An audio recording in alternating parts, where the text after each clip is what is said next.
Gracias, Eustiquio Céspedes, miembro del grupo La Tertulia, por esta introducción musical hermosa, como siempre, sus composiciones. Le vamos a dar la bienvenida a todos ustedes, amigos y miembros del grupo La Tertulia. Esta es la tercera actividad de este año 2025. Todas las actividades que hacemos están registradas en Instagram, Terturama, que es la red social que más utilizamos, y todo lo que se ha hecho lo pueden ver ahí.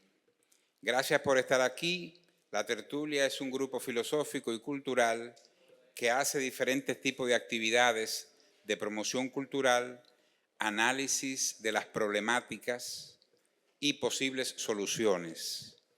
En el día de hoy nos honra la presencia de Pelegrín Castillo, quien ha sido un político, escritor, funcionario público en diferentes etapas de la vida política dominicana y que ha ejercido funciones a nivel de ministerios y a nivel de como legislador. 1x7 Plus es una propuesta del licenciado Pelegrín Castillo al país y al mundo para solucionar los conflictos migratorios. Todos los países que empiezan a desarrollarse generalmente tienen conflictos migratorios porque el país más pobre se va y emigra al país con más posibilidades de trabajo. Entonces, nuestro país siempre ha tenido una situación, una incertidumbre, porque es una isla compartida por dos naciones. Pero vamos a escuchar la propuesta de 1x7 Plus del licenciado Pelegrín Castillo. Es un honor tenerlo aquí y vamos a entrar en materia desde ya. Bienvenido, Pelegrín Castillo.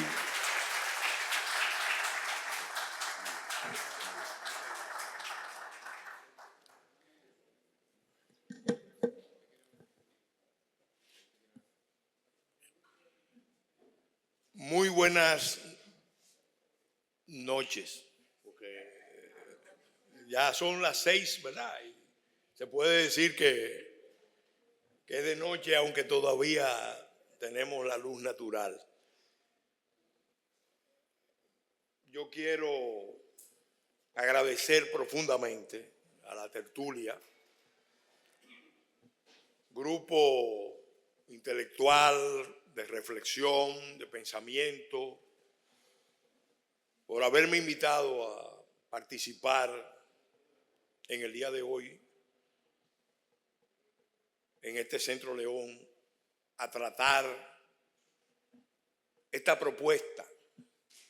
No es la primera vez que participamos con La Tertulia, pero es la primera vez que lo hacemos aquí en Centro León y sobre todo es la primera vez que empezamos a difundir, después de haber hecho la propuesta original, empezamos a difundir en el país esta fórmula que debo explicar ante todos ustedes. Yo agradezco la presencia de todos y todas ustedes en el día de hoy.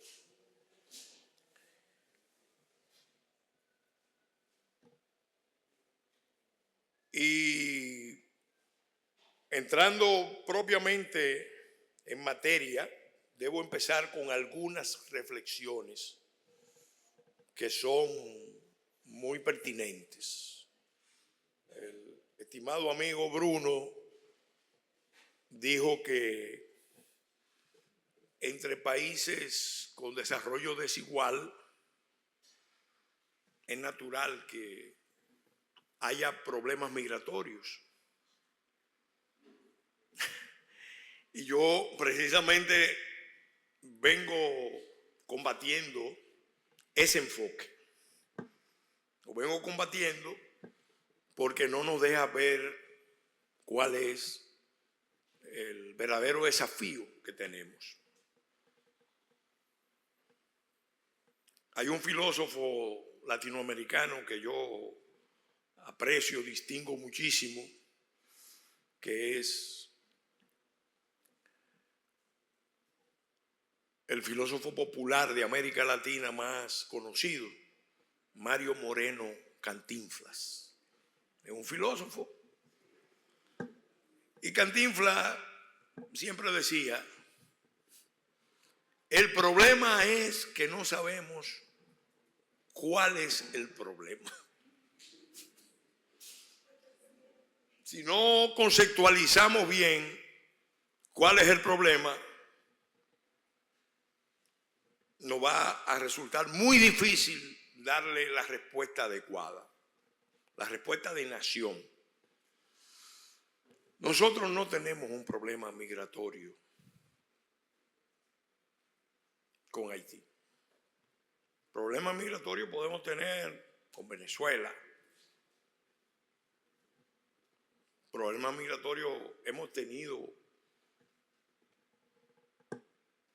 con otros países. Con Haití tenemos un problema de otra naturaleza, mucho más complejo. Desde luego que envuelve la dimensión migratoria, pero no se reduce a la dimensión migratoria. La trasciende con mucho. Y de eso es que vamos a hablar. Propiamente se trata de un problema internacional, con implicaciones de seguridad nacional e interna, de seguridad internacional a nivel regional y continental. Y que tiene un trasfondo histórico, cultural, identitario, existencial, que tenemos que analizar, abordar en profundidad para que por lo menos sepamos a qué nos enfrentamos y estemos en condiciones de darle la respuesta que demandan las circunstancias. Esa era una primera precisión que, no porque Bruno lo dijo en sus palabras, yo venía precisamente a empezar con ese planteamiento, porque lo vengo haciendo en forma reiterada, porque creo que los dominicanos tenemos que tomar conciencia de que no es cualquier reto, no es cualquier desafío, es el mayor de los desafíos que enfrenta el pueblo dominicano en toda su historia, que ha enfrentado el pueblo dominicano en toda su historia. Y ya no lo digo yo. Yo he participado en eventos donde he oído al doctor Roberto Casá, al doctor Fran Moya,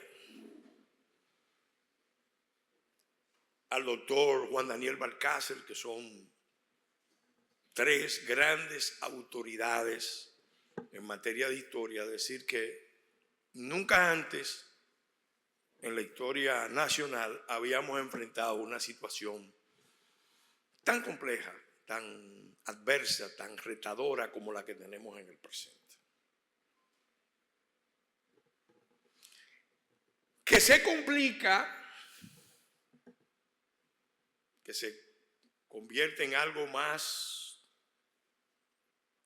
denso, más difícil, más problemático, porque la evolución hacia la crisis en las relaciones insulares coincide con una crisis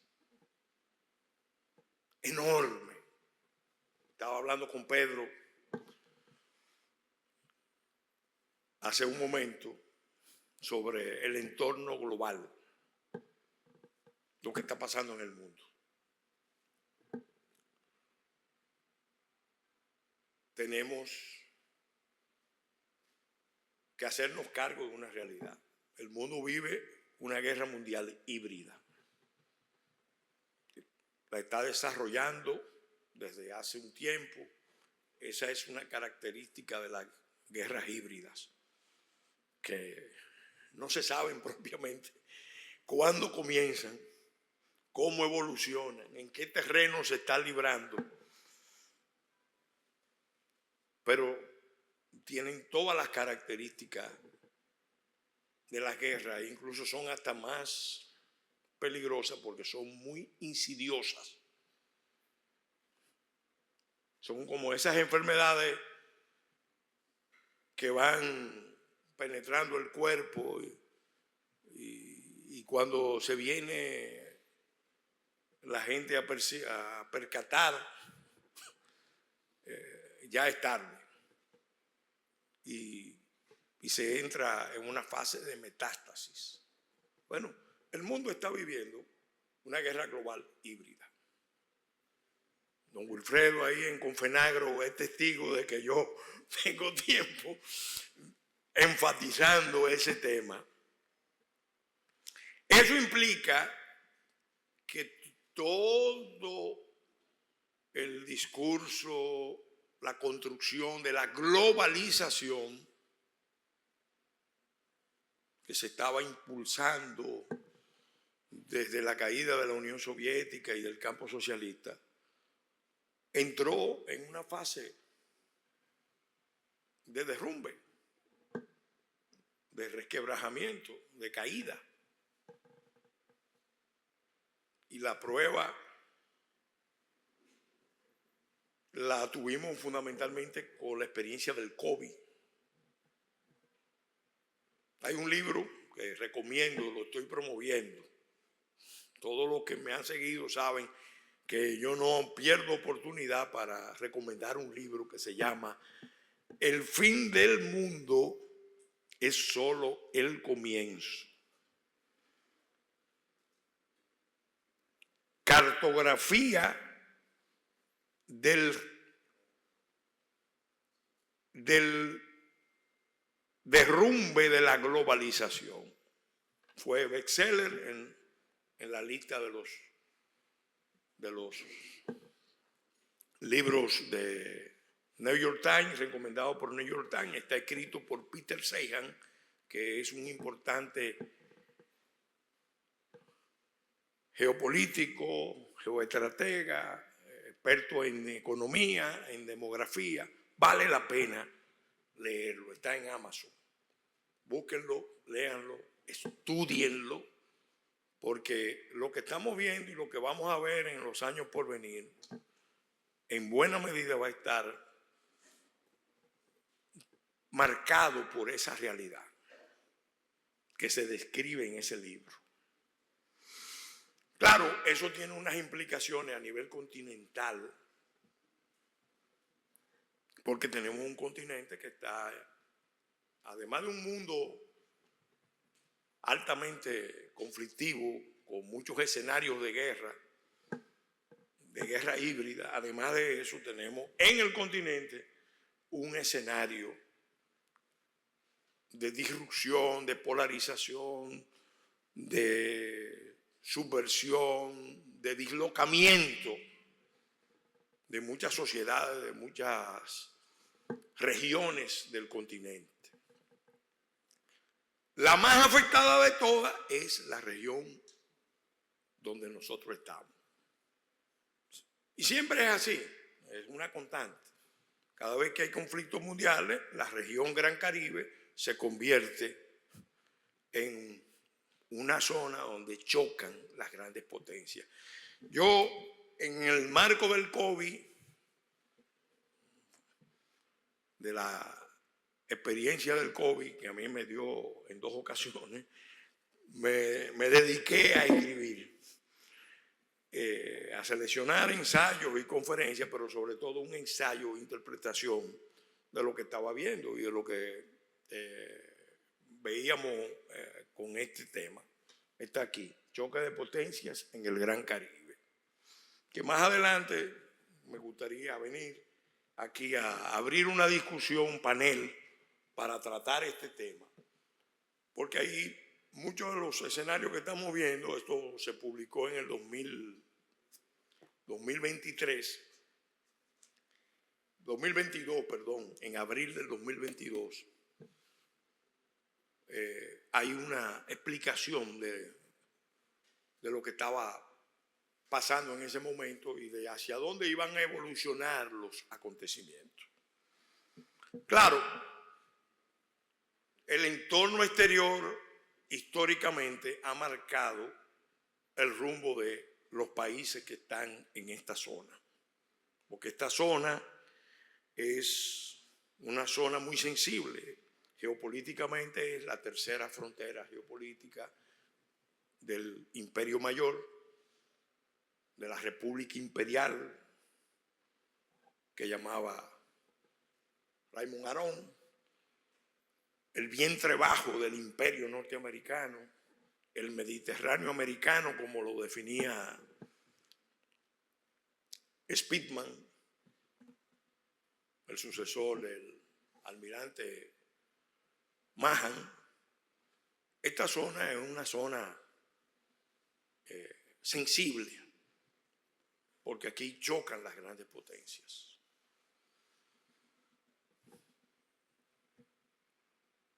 Claro, si fuera solamente la región la que estuviera con problemas, uno diría, bueno, es un desafío, de por sí es un desafío importante, porque cuantas veces la región ha convulsionado, se convierte en ese escenario de conflicto, lo vivimos en el marco de la Guerra Fría con la crisis de los misiles en Cuba y todas las consecuencias que se derivaron de esa experiencia. Bueno, ya de por sí eso es un reto, pero cuando además tenemos en la isla un conflicto, el más antiguo del continente, entonces tenemos un enorme problema, el más complejo, el más relacionado con la existencia misma de la nación.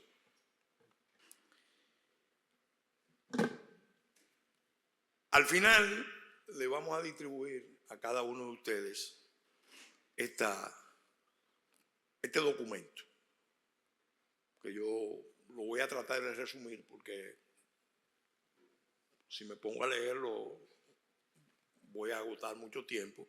Entonces voy a tratar de resumirlo. 1x7+. ¿Cómo reconstruir Haití en Haití y evitar una guerra en la isla de Santo Domingo? 1x7+ es una fórmula matemática. El subtítulo lo dice todo. Pero de todas formas es necesario hacer una explicación de por qué yo lo llamo así, 1x7+, y por qué tiene esa portada, que es una especie de rompecabezas. En el centro está la bandera haitiana, simbolizando Haití, y muchas manos construyendo ese rompecabezas, armando ese rompecabezas.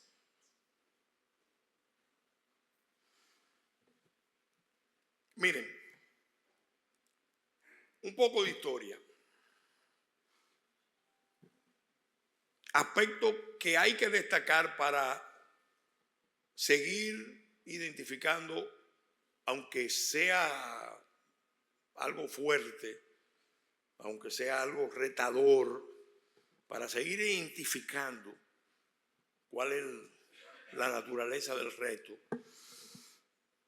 Debo decir que cuando dije que Haití no plantea un problema internacional, lo dije por lo siguiente. La comunidad internacional, todos los actores de la comunidad internacional, los principales actores y los actores inmediatos, los organismos internacionales, las potencias globales, las potencias regionales. El liderazgo dominicano, todos los líderes dominicanos mayores, todos los que han sido presidentes y buena parte de sus equipos. Lo mismo el liderazgo haitiano. Todos saben que Haití es un estado fallido. Todos, sin excepción.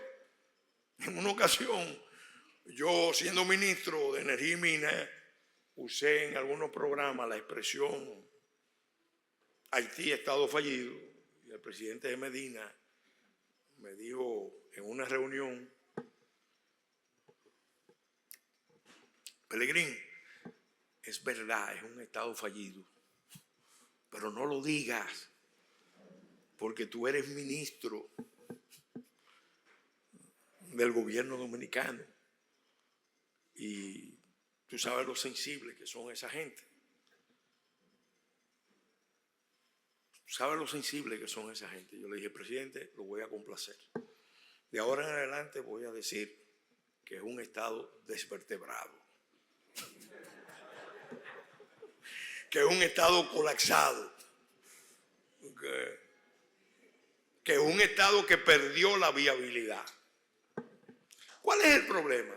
Bueno, todo el mundo lo sabe, pero hay una especie de conspiración de silencio para ocultar esa realidad y seguir evadiendo las responsabilidades que impone la constatación de ese hecho geopolítico. Si es un estado fallido, en el corazón mismo del continente, entonces, ¿qué vamos a hacer con él? Eso no lo saben ahora, recientemente. No. Eso lo saben desde la década, yo puedo decir porque he investigado, ya desde la década de los 40, en el año 49, ya un informe de Naciones Unidas, el primer informe de Naciones Unidas, lo que le recomendaba al gobierno haitiano, a los gobiernos haitianos, era la promoción, la salida de la población haitiana hacia otros territorios del Caribe menos poblados, sin plan de retorno y en forma de familias enteras. Ahí está el informe. Es un dato incontestable. Eso es duro. Eso es fuerte. Claro, ese enfoque, ese abordaje que hace Naciones Unidas en el 49 era difícil de poner en práctica en ese momento, porque empezaba la Guerra Fría desde el 47, un año después empezó la Guerra de Corea. Entonces, obviamente, ese enfoque no se podía poner en práctica. Sin embargo, marcaría la tendencia de las políticas de las grandes potencias, especialmente Estados Unidos, Canadá y Europa. Marcaría la tendencia posterior, ya cuando la Guerra Fría empezó a ser superada y sobre todo cuando cayó la Unión Soviética y el campo socialista. Entonces,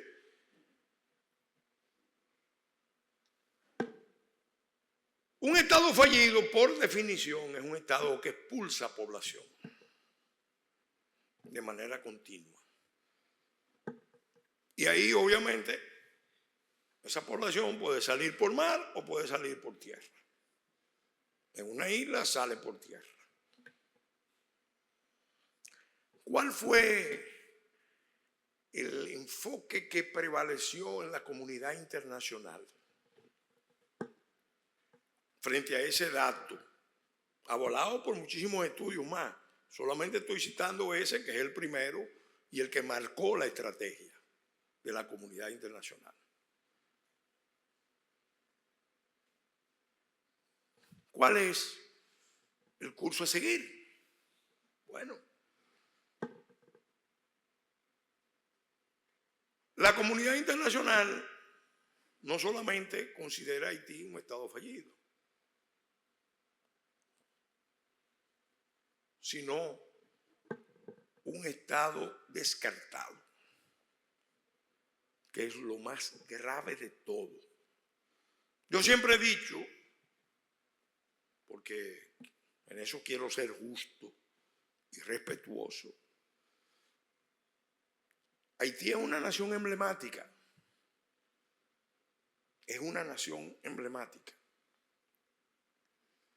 que en la historia de la humanidad, del mundo moderno, ha tenido una figuración importantísima. Pero lo más importante es que representa mucho para muchas comunidades del mundo. Y la prueba está en que ahora Kenia va a proponer a la Unión Africana que Haití sea declarada la sexta región. Hay que analizar lo que eso significa. Y representa mucho para la comunidad afroamericana de Estados Unidos. Y representa mucho para otras corrientes ideológicas del mundo que no tienen por base las políticas identitarias, pero representa mucho. Entonces, es una nación emblemática, es un Estado fallido, pero lo peor es que ha sido descartado. Descartado. El Papa Francisco le gusta hablar de la cultura del descarte, que es un rasgo de la cultura moderna. Bueno, hay naciones que han sido descartadas. Haití es una. ¿Descartada en qué sentido? Bueno, en el sentido de que no vale la pena hacer nada por levantarlo, por reconstruirla, por darle un nuevo horizonte de posibilidades, de futuro. Ahí influye mucho la mala conciencia de las potencias. La mala conciencia de las potencias. No solamente de las potencias que históricamente se dice que tienen responsabilidad en la tragedia de Haití. No, no. De las potencias regionales. De los países que conformaron originalmente la Gran Colombia. Hay una mala conciencia. Pero no, este no es el tema de hoy. Entonces, se ha descartado. Frente a esa realidad de un Estado fallido, descartado, ¿cuál ha sido la conducta de la comunidad internacional? Que se puede medir particularmente después de la caída de la dictadura de los Duvalier. ¿Cuál ha sido la política? La idea es que ese caso se maneje como se han manejado otros en otros escenarios, con el esquema del Estado pivote, del Estado tapón, del Estado tutor. En el ámbito insular, esa crisis enorme de la comunidad internacional, esa crisis enorme de Haití, la comunidad internacional la quiere manejar asignándole a República Dominicana ese rol de Estado pivote, Estado tapón, zona de amortiguamiento de la crisis haitiana.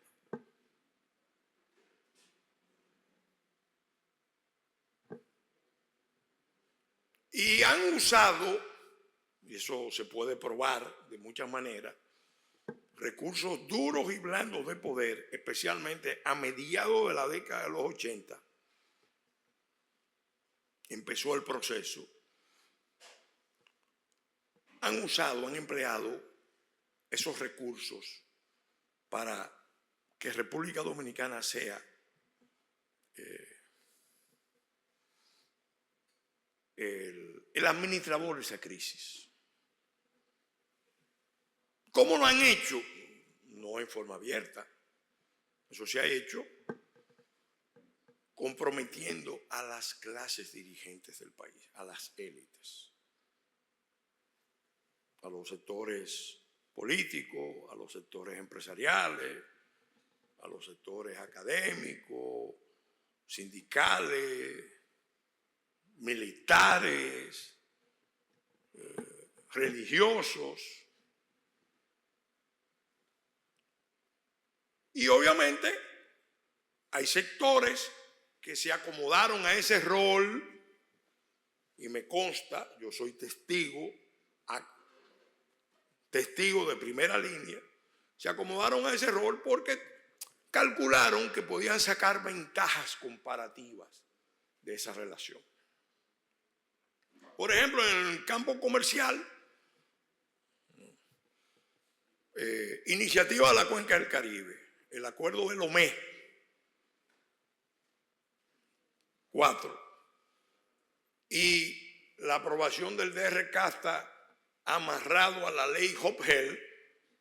En ese momento era solamente la ley Hop, evolucionó hacia la ley Hopel.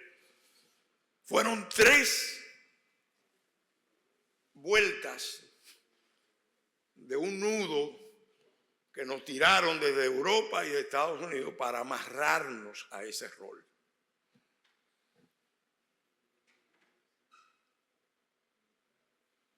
A los sectores de poder económico del país se le dijo, bueno,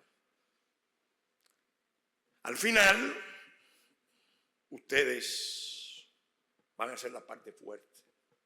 Y si hacen una alianza con los grupos empresariales haitianos, van a crear una nueva realidad, van a unificar el mercado para el comercio y la inversión, y esa realidad de un mercado para el comercio y la inversión unificado, en realidad le va a dar una gran ventaja a República Dominicana. Ahí no tomaron en cuenta para nada lo que significa entrar en tratos con un Estado fallido, con un Estado colapsado. Era no entender la historia, no entender a los haitianos, no reconocerles sus derechos inalienables que tienen como nación, como nosotros tenemos derechos inalienables como nación. Porque las posiciones imperiales, las posiciones de las potencias hegemónicas, las posiciones de los organismos internacionales, tienen muy poco respeto por las naciones pequeñas o débiles o vulnerables. Además, estábamos viviendo, acuérdense, hasta hace muy poco estábamos viviendo una época donde el discurso dominante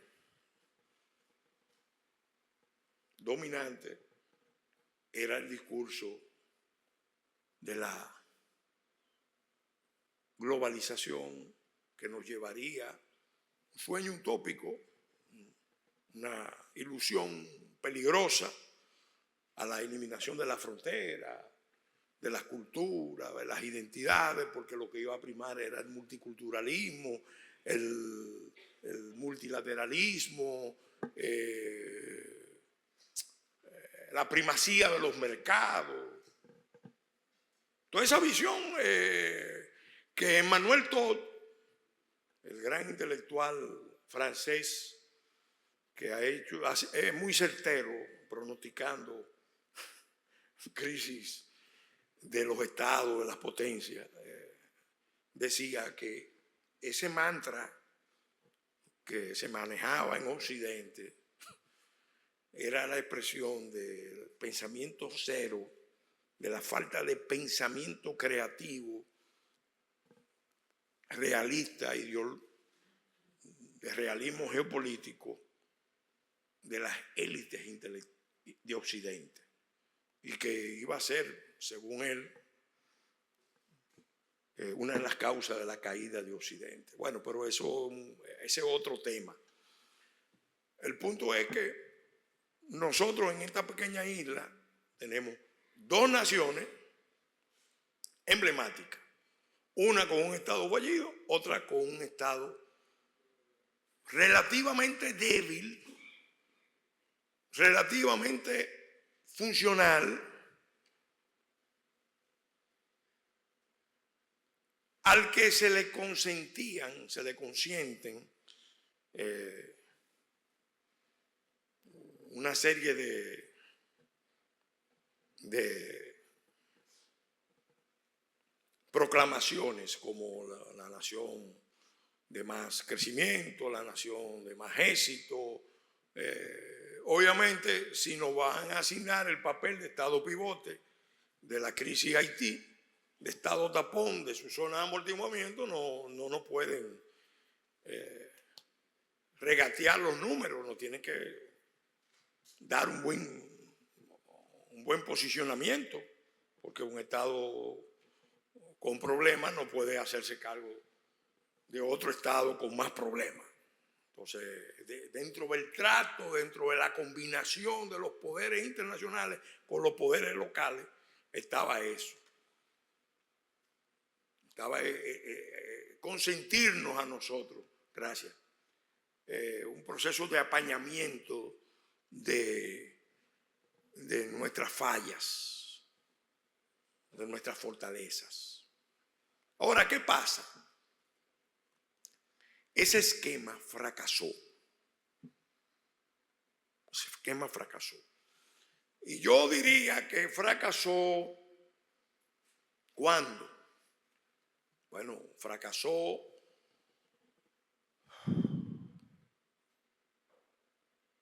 se puede constatar eso cuando se produce ya el asesinato del presidente Juvenal Moïse.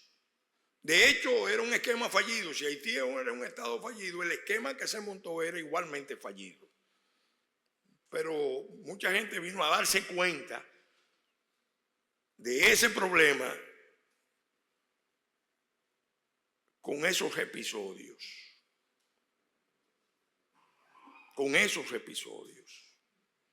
Y yo conozco mucho de eso porque estuve implicado en todo este tema. Miren, en el 2008 se hizo una reunión en la Universidad Internacional de la Florida de los empresarios dominicanos, 9 grupos, 9 líderes de primer nivel, con 9 líderes del empresariado haitiano, el canciller dominicano y el canciller haitiano. ¿Cuál era la idea? Promovida por la administración Obama, por la secretaria de Estado Hillary Clinton y por Bill Clinton, que se implicó antes del terremoto, ya estaba implicado, y después del terremoto más.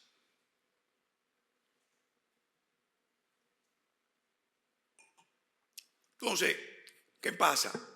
En esa reunión estuvieron discutiendo cómo se avanzaba hacia la unificación de los mercados para el comercio y la inversión. No acuerdo que yo mismo se lo había advertido a mucha gente: miren, eso no va a funcionar. Porque cuando estamos tratando con un Estado frágil, con un Estado fallido, frágil somos nosotros, con un Estado fallido, el principio es que todo falla. Y bueno, los empresarios estaban muy animados porque ¿quién le estaba diciendo que nos iban a apoyar? Los norteamericanos, el presidente Clinton, los europeos apoyando todo ese proceso.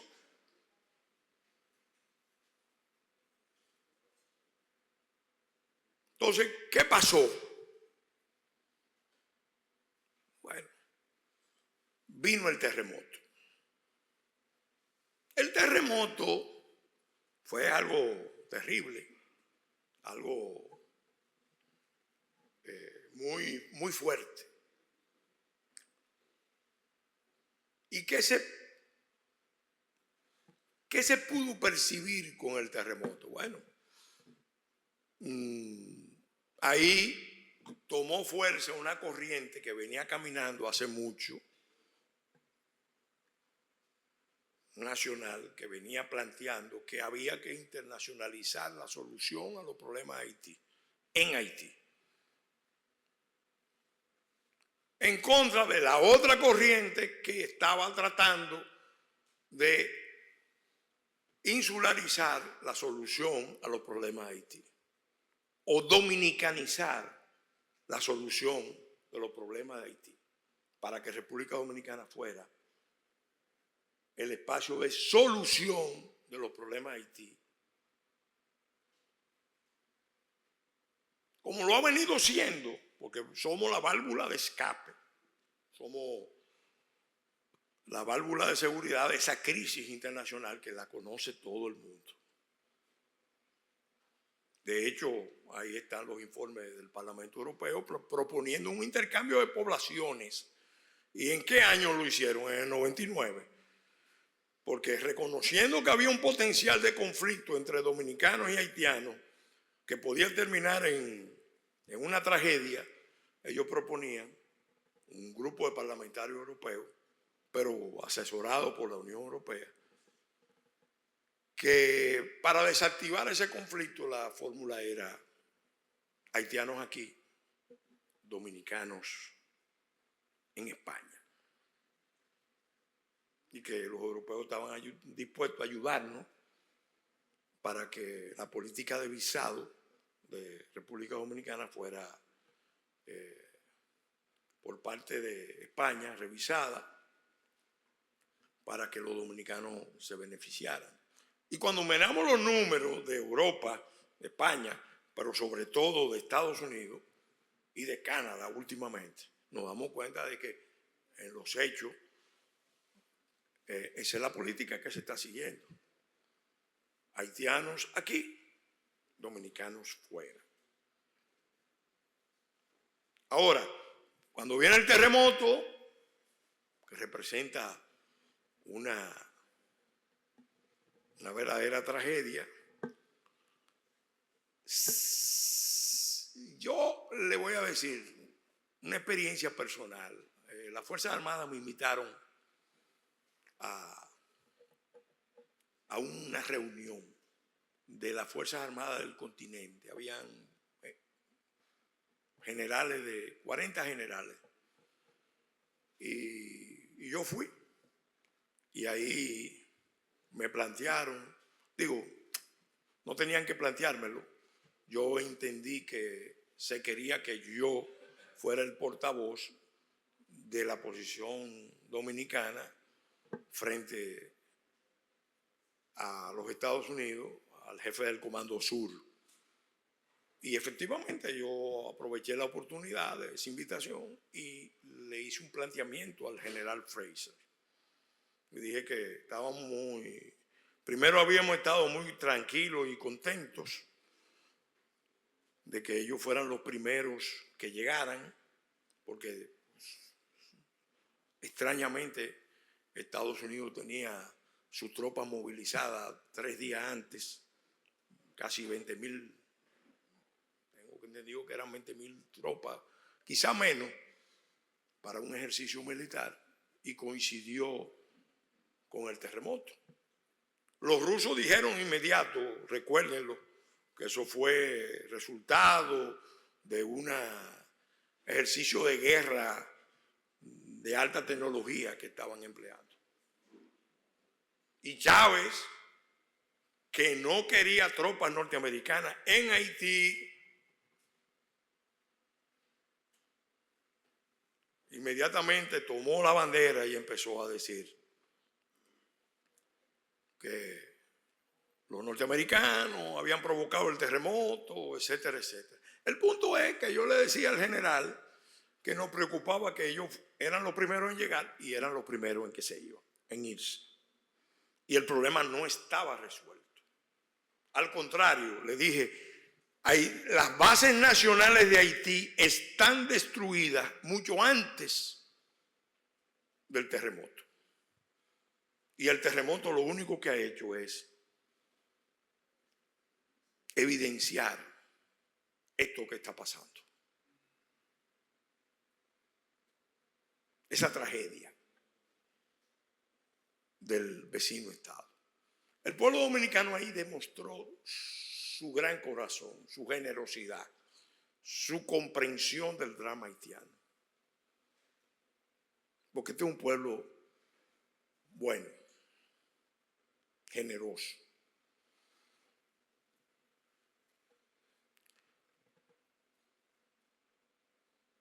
Se convocó casi de inmediato una conferencia internacional. Casi de inmediato. La convocó el presidente Fernández. Y esa conferencia en Punta Cana le asignó al presidente Bill Clinton y al presidente Bush la tarea de reconstruir Haití, de levantar Haití y de darle un giro, aprovechar el escenario de tragedia para de ahí salir con un esfuerzo diferente. ¿Qué pasó? Fracasó. Esa conferencia de Punta Cana fue un fracaso rotundo. ¿Por qué? Bueno, por el abordaje que se hizo. El presidente Clinton entendió que eso había que manejarlo con la lógica de una alianza de empresarios, de organizaciones no gubernamentales, que se involucraran a manejar las ayudas, sin darle mucho margen a los haitianos, porque había una gran desconfianza sobre la capacidad de los propios haitianos de ellos levantarse. Y eso no fue lo más grave. Lo más grave fue que cuando se convoca a elecciones para darle a Haití una autoridad o una base más legítima, entonces los resultados de ese proceso electoral son alterados. Y lo altera, según Ricardo Seintenfus, el delegado brasileño, el delegado de la OEA, que era brasileño, lo altera el secretario general adjunto de Naciones Unidas y jefe de la MINUSTA en Haití y el presidente Bill Clinton. Y entonces imponen a Michel Martelly. ¿Por qué? Porque no querían un liderazgo independiente, fuerte. La señora, por ejemplo, Manigá, era un dolor de cabeza. Si esa señora salía presidenta de Haití, evidentemente que el presidente Clinton y Mulé no iban a poder tener los manejos que tuvieron. Y no solamente ellos, los empresarios de Haití, los empresarios de aquí, los empresarios de la región. Pero también en ese esfuerzo se sumaron otros, porque el presidente Chávez le dijo al presidente Fernández: en Haití no hay Estado ni nada que se le parezca. Nosotros estamos dispuestos a ayudar, pero ustedes tienen que involucrarse. En otras palabras, ya no eran solamente los americanos y los europeos, sino Venezuela y toda la corriente del ALBA y del Foro de San Pablo diciendo, bueno, involúcrense ustedes, los dominicanos. Y eso, evidentemente, que agravó los problemas estructurales de Haití porque los haitianos sintieron que le impusieron un presidente y que en esa imposición, entonces, vinieron los poderes internacionales a decidir y ellos no tenían fuerza ni autoridad para decidir lo más mínimo. Ahora están saliendo los grandes escándalos, ahora, y van a salir más de lo que pasó ahí. ¿Por qué fracasó lo que debió ser un esfuerzo de reconstrucción? Al general Fraser, en esa reunión, que le omití mencionarlo, yo le hice un planteamiento que lo veníamos haciendo desde hace muchos años. Aquí está José Ricardo, que me acompañó en la Cámara y en muchos escenarios internacionales, y una corriente muy grande de dominicanos de todas las tendencias, abogando por la solución internacional al problema haitiano. En la misma Cámara se aprobaron resoluciones y todo eso. Pero ese no era el enfoque era, vamos a que la crisis la maneje República Dominicana y que cobre un FIP de administración. Eso no está escrito en ninguna parte, pero los grupos que han negociado eso sí saben cuáles son los compromisos que adoptaron. Yo planteé al general, le dije, general, mire, este es el momento para un mini Marshall para Haití. Porque Haití perdió la lucha contra la pobreza. Y es un país pequeño. Y en términos históricos, si hay un país del mundo que de alguna manera tiene una deuda con Haití, es Estados Unidos, más que Francia. Yo lo puedo explicar. Pero el general tenía una lógica militar y me dijo, me cortó, risueño, me dijo, diputado, recuerden que los militares estamos para destruir, no para construir. Yo les recordé, mire, recuerde que el plan de reconstrucción de Europa lleva el nombre del general George Marshall, uno de los grandes generales norteamericanos. Y no fue porque él fue a construirlo, sino porque él convenció al Congreso norteamericano de que había que ir a levantar a Europa, porque si no los problemas iban a ser mayores. Después de esa reunión ahí en el receso, muchísimos generales del continente se me acercaron y me dijeron, usted tiene razón. Esta es la oportunidad para coger Haití con un enfoque de Estado, no de negocio ni de ONG, y hacer el esfuerzo que ha debido hacerse, que no se ha hecho. Es más, que nunca se ha intentado, lo puedo probar, nunca se ha intentado. Entonces, ahí viene ya, están muchos factores acumulados de conflicto. Presidente Martelly empieza con una crisis de legitimidad porque toda la oposición entendió que fue fruto de una imposición. Que el TKL era un grupo de políticos, lo entendía la diáspora y lo entendía mucha gente en Haití, fuera de Haití, que el TKL era un grupo de políticos corruptos que le iban a servir a la élite blanca de Haití. A la élite blanca y mulata de Haití. Ustedes saben el problema racial que hay ahí. La mayoría de los haitianos no ven a sus grandes empresarios como haitianos, lo ven como los blancos. Y eso es un problema difícil de manejar. Y si los dominicanos se alían a los haitianos, entonces el resentimiento es mayor. Y el asunto se agrava cuando, bueno, gana el presidente Trump en el año 16, toma el poder en el 17, y ese mismo año Naciones Unidas retira la MINUSTA de Haití.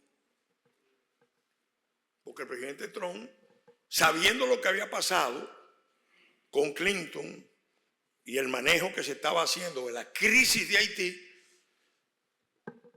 lo que hace es cortar las ayudas a la MINUSTA, y al cortar las ayudas a la MINUSTA, entonces a la MINUSTA no, a la ONU, y la ONU dijo, bueno, vamos a cortársela a la MINUSTA, y se la cortaron. Entonces se retira en el 17 la MINUSTA. Pero al mismo tiempo se impone el gobierno más débil, el del presidente Moïse. Y el TKD, apoyado por el Corep Group, apoyado por los grupos económicos más poderosos de allá, apoyado por sectores de aquí,